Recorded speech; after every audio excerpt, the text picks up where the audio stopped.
Voilà, alors nous vous saluons. Donc, comme prévu, nous sommes très contents de vous avoir nombreux à l'attente de ces programmes qu'on a l'habitude.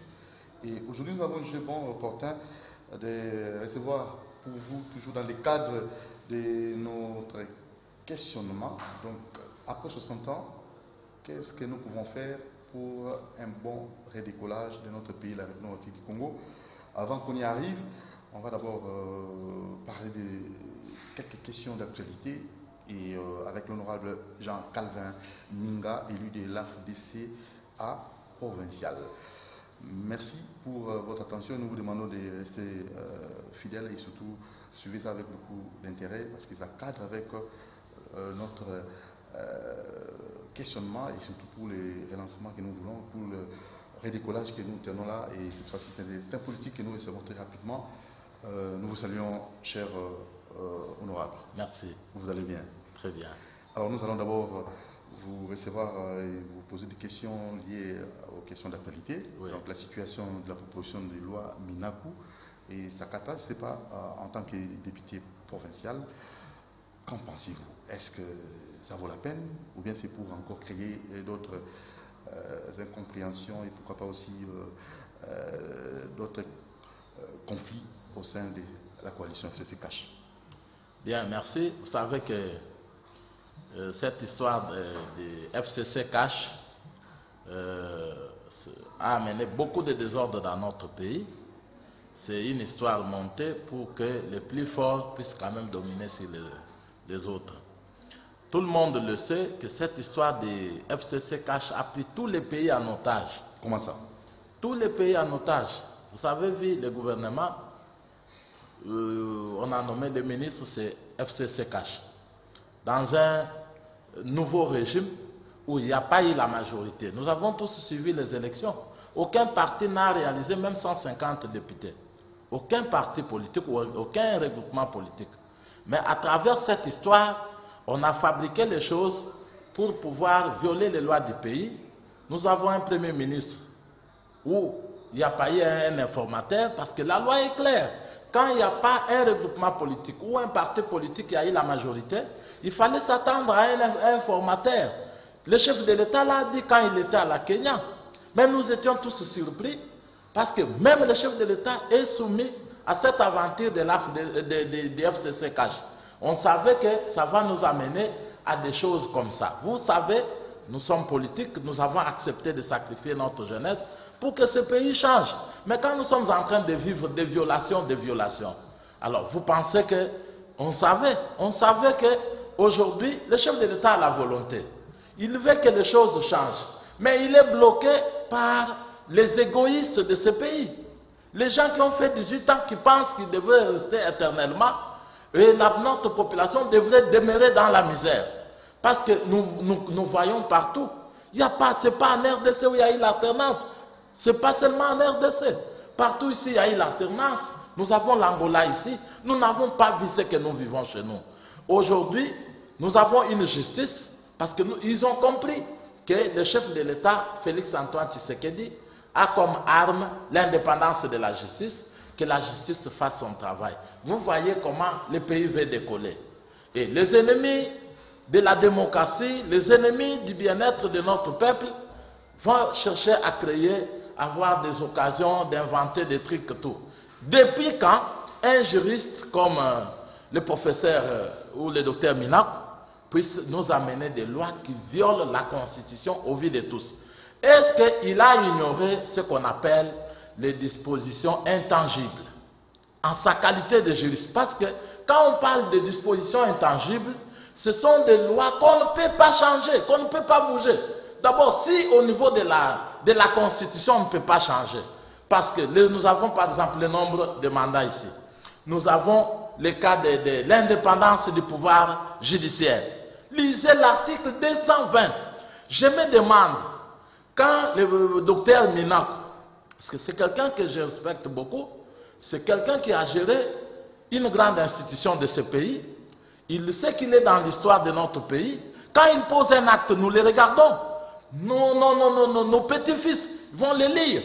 Parce que nous avons l'article 220 qui dit qu'il y a des dispositions qu'on ne peut pas violer. L'indépendance judiciaire, personne ne peut s'interférer. Quand aujourd'hui, tout un docteur en droit nous amène des propositions de loi tendant à faire qu'un membre de l'exécutif puisse diriger un autre pouvoir qui est le pouvoir judiciaire. D'abord, il viole le principe de la séparation des pouvoirs. De deux, il viole le principe d'intangibilité de certaines dispositions de notre Constitution. Donc c'est par ici nous disons ça ne passera pas parce que c'est inconstitutionnel. D'abord, je suis optimiste parce que ça ne passera pas dans quel sens? Mais ils sont majoritaires à l'Assemblée. Cette majorité-là, il a aussi demandé l'appui de cette majorité connaît les modes opératoires de notre pays. Ce n'est pas la première fois. Ils avaient tous les pouvoirs de ce pays où on fabriquait les choses comme il faut. En 2015, ils avaient les mêmes pouvoirs. Ils avaient la présidence de la République et tout, ça n'a pas passé. Mais maintenant, nous connaissons déjà les modes opératoires et nous avons un peuple qui est maintenant averti. Pourquoi? Parce que le peuple ici, aujourd'hui, tout Congolais sait que quand je vais négliger, ça va me concerner. Dans quel sens? Aujourd'hui, il y a eu le gouverneur de la banque qui a commis des bêtises, allant jusqu'à toucher la réserve internationale, la réserve d'échange. Aujourd'hui, c'est tous les Congolais qui payent. C'est tous les Congolais qui payent. Aujourd'hui, le dollar à 20. Vous tirez des conséquences. Combien de Congolais ont eu des crédits pendant que le dollar était à 93? Pendant que le dollar était à 16? Aujourd'hui, les salaires d'abord au Congo.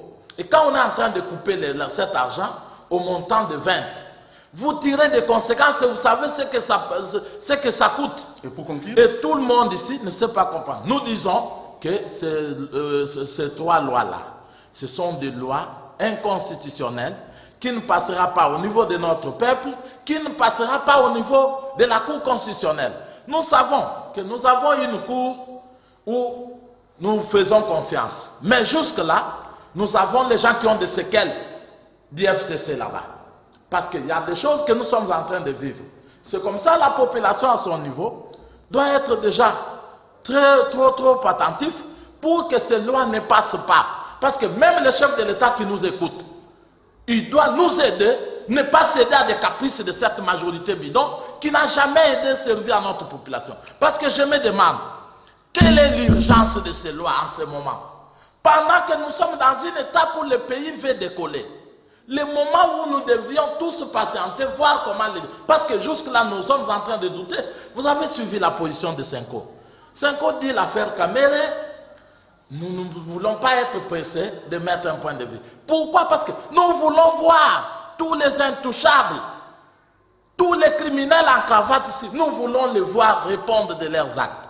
Alors, quand vous voulez nous amener ça, soit le docteur Minak veut que l'on puisse couvrir les criminels et ça ne passera pas parce que ce pays ne lui appartient pas. S'il pense qu'avec sa majorité-là, moi j'ai peur parce qu'ils sont en train de pousser le chef de l'État à dissoudre cette histoire. Je suis député, je vois les dangers et ne vaille pas. Ils comptent sur leur fameuse coalition qui n'a pas servi notre population, qui a appauvri notre population.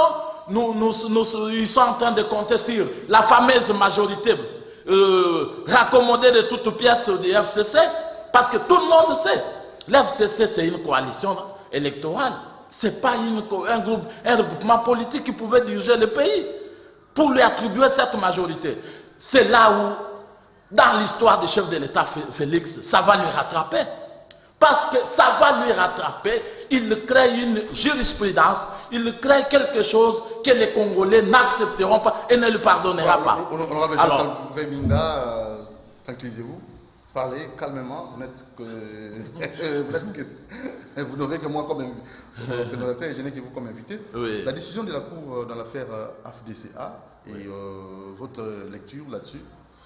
Vous savez, la position, ce qu'a fait notre Cour, ça reste dans l'histoire du pays. Parce que je veux que les juges, quand ils posent les actes, qu'ils les regardent, quand nous posons des actes, le même cas va se répéter demain et après-demain. Parce que quand les Congolais regardent, ils disent non, c'est l'affaire Bahati, c'est l'affaire... Non. L'exécution des lois du pays, c'est l'affaire de toute la République. Même les chefs de l'État, je ne sais pas pourquoi ils se réservent beaucoup parce qu'ils doivent les reconnaître. Nous sommes dans notre constitution. L'article 110 vous dit que tout député, tout sénateur qui quitte délibérément son parti politique ou regroupement politique au cours d'une législature perd les sièges. Ça, c'est la Constitution qui a prévu. Pourquoi on a prévu ça? Parce on sait qu'on peut manipuler les gens, on peut corrompre certains députés, aller déstabiliser les regroupements politiques pendant que les gens se sont battus pour avoir ce siège-là.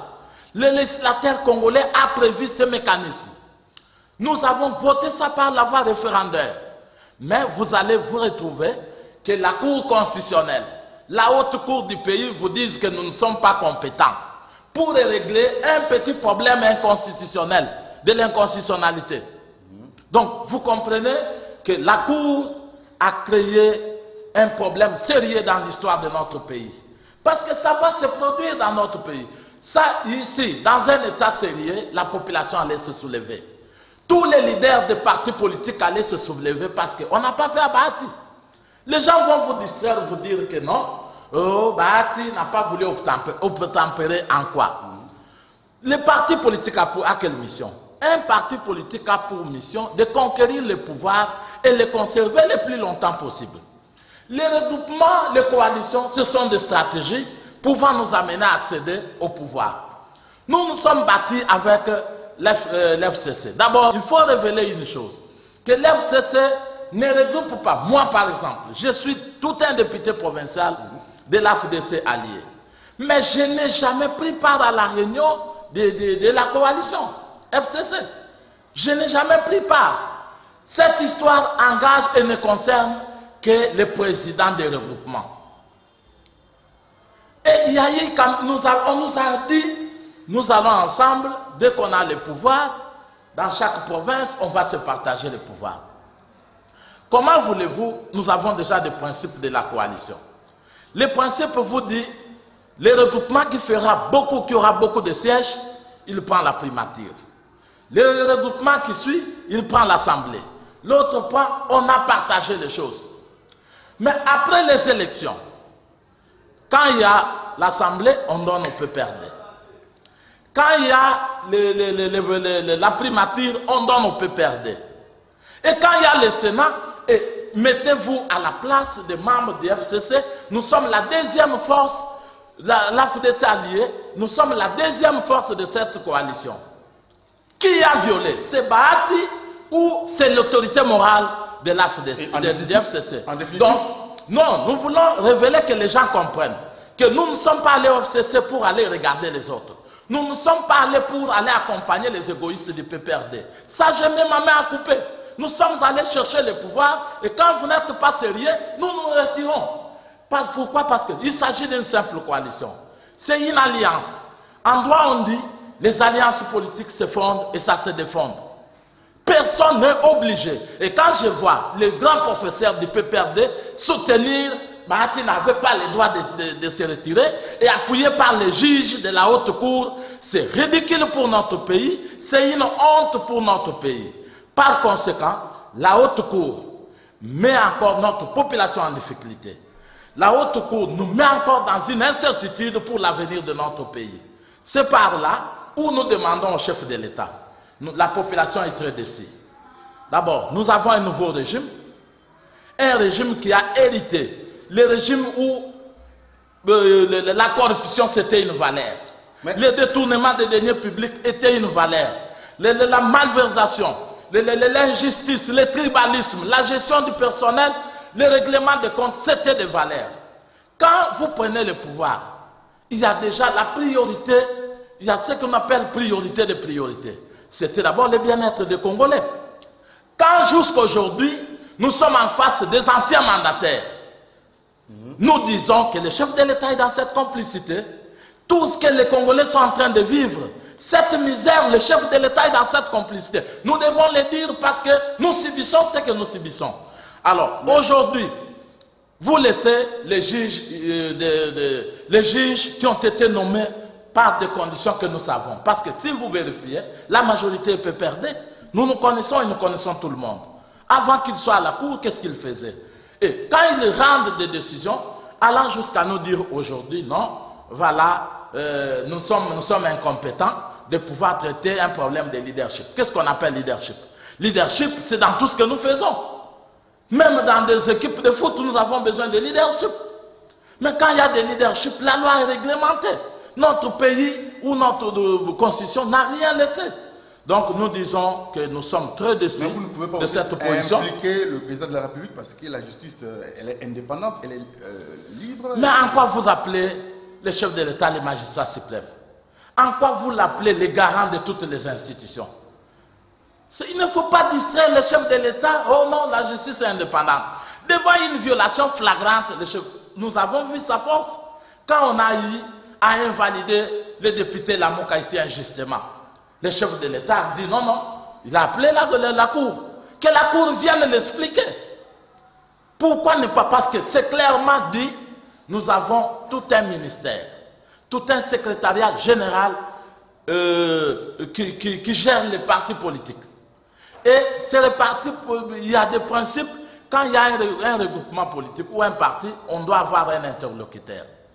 Au niveau de ce secrétariat, on connaît que pour l'AFDC allié, l'interlocuteur, c'est Bati Lukwebo, le professeur. Alors, mais on vient vous dire non, l'AFDC avait pour mission d'aller soutenir la vision de l'autorité morale des FCC. Alors, depuis quand un regroupement politique, dont la définition est claire, c'est pour chercher le pouvoir, doit venir nous dire que non, c'était pour aller soutenir la vision de tel, dans une aventure des FCC où il n'y a même pas un document.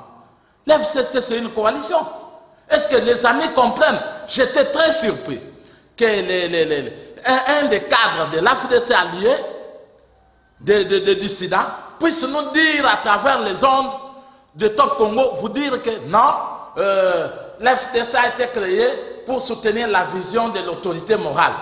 Est-ce qu'il a étudié les droits congolais? Est-ce qu'il sait ce qu'il fait d'abord? Parce que nous créons les partis politiques, nous voulons chercher le pouvoir. Et dans le pouvoir, les petites coalitions qui puissent intervenir pour que nous puissions y arriver, ne peuvent pas devenir l'objet principal. C'est ridicule. Cette incompétence-là, nous sentons que nous subissons tout ça parce qu'il y a eu des gens qui ont pris le pays en otage. Il y a le trafic d'influence. Nous avons l'espoir que ça va changer. Okay. La vérité est têtue, l'AFDC allié va aller plus loin. Nous irons jusqu'aux instances internationales. Merci. Parce que nous ne sommes pas les artisans de violence. Ne soyez pas sous émotion. Pas non, c'est ma façon de parler. Calmez-vous. Nous traitons des choses sensibles du pays. Oui. Et vous devez comprendre l'émotion. Moron Djambé, permettez aussi à notre invité Jean Calvin de prendre un peu de l'air, hein, parce qu'il a beaucoup parlé, hein, donc de souffler un peu. Le temps de demander à notre invité de se calmer, hein, parce qu'il est vraiment sous émotion, il est choqué et c'est très compliqué de poursuivre avec la même question, donc on va évoluer. La question capitale. J'aimerais que vous puissiez impliquer, au fait, la troisième question, et vous allez aborder, lorsque nous allons aborder la quatrième, oui. Cette question, qui n'est rien d'autre que votre lecture. Après 60 ans, très bientôt, nous allons, dans une semaine, c'est notre anniversaire, 60e anniversaire de l'accession de notre pays sur l'international. Et nous aimerions savoir votre lecture. Est-ce que nous pouvons vraiment redécoller et qu'est-ce qui ne marche pas pour que ces redécollages soient pragmatiques, palpables et tout le monde puisse en bénéficier? Bien, merci.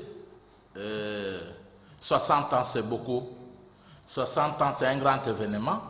60 ans pour un État, si vous n'avez pas eu l'occasion de décoller, en tout cas, ça va être très compliqué.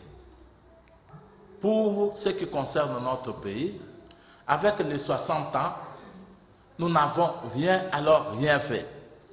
Dans les 60 ans, nous sommes incapables de pouvoir nous prendre en charge, faire face à la situation de la pandémie de Covid-19 ici. Pendant qu'ailleurs, Vous avez vu vous-même. Le ministre de la Santé, Eteni Longono, qui passe pour vous dire qu'on a prêté 500 lits. Face à cette population où nous attendons des milliers de malades, il faut attendre de la Banque mondiale, il faut attendre ailleurs pour que nous puissions avoir des moyens. Nous sommes en face des gens qui prennent les risques de pouvoir soigner les malades de Covid. Ils sont très mal soignés.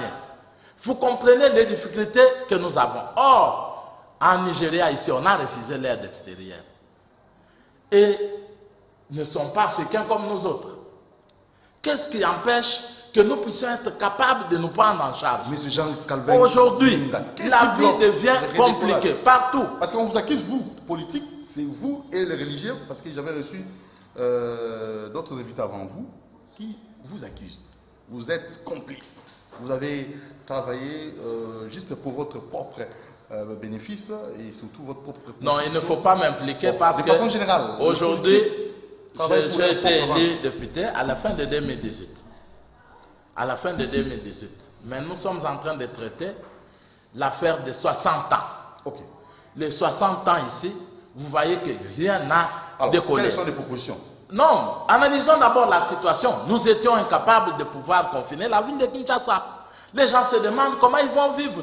Donc, même les dirigeants de ce pays savent que les Congolais vivent difficilement. Les Congolais vivent dans la misère.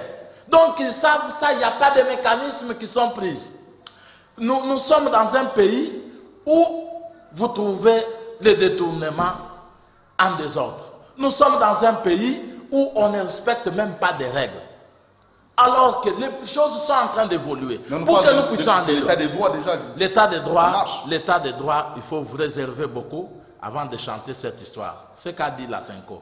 Il ne faut pas, il faut que nous puissions voir. Parce qu'aujourd'hui, nous venons voir, on parle de détournement de 100 jours. Allez dans les détails.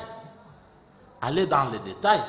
Nous sommes dans un état démocratique. Dans la démocratie, la présidence de la République ne gère pas. Dans la démocratie, nous avons un exécutif, nous avons le gouvernement. Et le gouvernement gère à travers les normes. Il y a des lois, il y a des règles qu'il faut respecter. Alors, il ne faut pas parler de l'état des droits, parce que moi, vous êtes en face d'un juriste. Je connais quand on parle d'un état de droit, c'est prévenir les infractions. Il faut commencer par prendre le mécanisme. Vous laissez à quelqu'un tous les pouvoirs du pays. L'argent ne peut sortir que par lui. Il a le pouvoir de conclure les marchés comme il veut. Vous laissez tous les pouvoirs. Là, nous qui avons étudié la criminologie, on vous dit qu'il y a des mesures prophylaxie. Les mesures prophylaxie, ce sont des mesures que l'on prend pour que l'infraction ne se commette pas. Aujourd'hui, nous allons déplorer, il y a eu des détournements. Quelles sont les mesures d'encadrement qu'on avait prises pour encadrer ce programme? Moi, je suis en même temps analyste de projet. Je suis un ancien du FPI. Je suis un ancien du FPI. La question que vous me posez, c'est en rapport avec le devenir de notre pays. Alors, en planification régionale, on vous dit que quand vous voulez prévenir, il faut déjà prendre des mesures d'encadrement. Il faut prévenir. Aujourd'hui, vous êtes en face d'une situation où celui qui pouvait même monter, nommer les comités de supervision, c'était le directeur des cabinets. Celui qui pouvait conclure les marchés, les directeurs. L'argent ne pouvait sortir. Même les ministres des Finances n'avaient pas de travail. Même les ministres des budgets, les gouverneurs de la banque. Donc, vous êtes dans une cacophonie comme ça. Vous voulez tout mettre sur les dos du directeur des cabinets. Nous, on ne veut plus entrer dans les détails. Parce que l'état des droits, nous disons, nous devons apprendre à respecter les normes, même les règles élémentaires. Nous avons aujourd'hui, nous, on n'allait pas manquer comment faire face à cette situation. Je prends le cas des FPI dont je suis le fruit.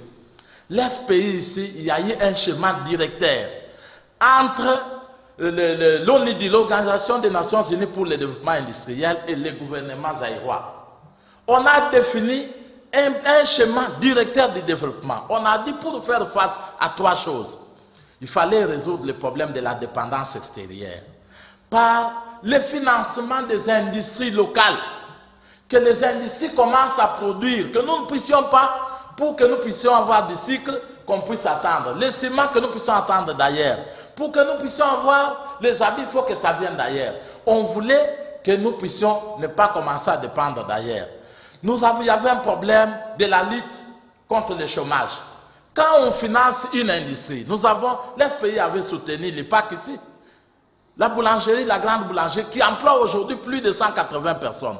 Imaginez-vous si les 180 personnes étaient dans le chômage. On allait avoir combien de coulombes? Alors, donc, il y a des choses que nous devons prendre en compte. Respecter les petites normes. Quand vous passez, oh non, il y a le soutien. Il y a même des directeurs généraux très puissants que les ministres même. Il suffit que vous ayez des ramifications à la présidence. Vous pouvez gérer des choses comme vous voulez. C'est là que nous disons, quel que soit le nombre d'années, nous ne pouvons rien espérer dans ce pays tant que les choses élémentaires n'ont pas changé. Parce que les gens ne passent pas venir vous faire des projections. Il y a d'abord des choses élémentaires que le Congo n'est pas encore arrivé. Une entreprise comme l'FPI, qui a des normes, on peut financer qu'une industrie locale. On vous dit, on commence à prendre l'argent, on donne à un hôtelier. On finance l'hôtel. L'hôtel produit quoi? Rien. On commence à vous dire, on prend des subventions, on donne dans des écoles. Donc on viole les règles nous-mêmes et nous allons espérer que les choses vont changer. Alors, c'est vraiment malheureux pour ma part de pouvoir vous dire que après 60 ans, voilà ce que nous pouvons faire. Nous allions dire, voilà ce que nous avons déjà fait. Nous sommes dans les mêmes désordres qu'a connu de Lumumba et de Kasavubu. Ici, il y a l'FCC qui tire, il y a les caches qui tirent de ce côté, il y a le premier vice-président. Nous sommes dans les désordres. Aujourd'hui, il y a des lois pour pouvoir aller plus loin jusqu'à violer l'indépendance de la justice. Tout confié au ministre. Les ministres qui est membre de l'exécutif. Donc 60 ans après, alors, le bilan c'est... Le bilan est très négatif. Il y a du travail à faire. Les 60 ans, c'est le moment, pour moi, de la cogitation profonde. Un moment de méditation, pouvant voir comment nous... Moi, je pense, si le chef de l'État peut arriver à ce qu'on convoque dans les 60 ans ici, que nous puissions aller dans les dialogues, qu'on puisse aller dans des concertations, qu'on se parle, nous-mêmes les Congolais, nous sommes ennemis de nous-mêmes. Et vous allez dire que ça va changer. Qu'est-ce qui va changer? Merci beaucoup, honorable. Avec cet égoïsme, tout le monde veut dominer sur l'autre. Oh non, l'autorité morale du FCC ici. Donc, qu'on puisse d'abord comprendre si nous sommes réellement Congolais, nous devons avoir la même vision, on doit discuter autour de la même vision. Regardez aujourd'hui, la CENI, c'est un morceau. Pourquoi? Parce que les gens ont des intentions, ils savent par quel canal ils accèdent au pouvoir. Aujourd'hui, c'est tout le monde qui se bat. Si les gens étaient sérieux, on allait dire non, laissons ça aux religieux, que les religieux nous donnent, parce qu'on connaît que c'est ça, les canals, c'est ça, la sortie pour devenir riche en un jour et tout ça. Donc nous sommes encore très loin tant que nous n'avons pas la conscience de nous-mêmes. Nous n'avons pas encore pris conscience de l'état des choses. Même, mon frère, j'étais dans une conférence annuelle de BAD en 2015 ou 2016 en Zambie ici. J'étais parti pour le compte des FPI. C'était la période de la campagne électorale. Avant qu'on puisse confirmer ou élire le président Edgar Lungu. Je vous dis que nous sommes dans la ville, on ne sait pas sentir qu'il y a la campagne électorale. Après 4 jours de notre présence, on va nous dire non, voyez comme nous sommes pendant la campagne. Il y a des collègues des FPI, je ne veux plus citer quelqu'un, tout le monde a regretté. Vous êtes pendant la campagne, mais les jeunes ne s'y intéressent pas. Non, non. Nous ici, les jeunes, savent que même celui qui doit entrer, il y a déjà une volonté commune. Il y a une ligne, alors ils sont dans des entreprises, ils sont dans des banques, les jeunes lycéens. Mais aujourd'hui, c'est tout le monde qui va aller à la politique. Vous savez, dans le temps, dans un état sérieux, nous ici, on devrait aller à la politique à cet âge, moins de 40 ans.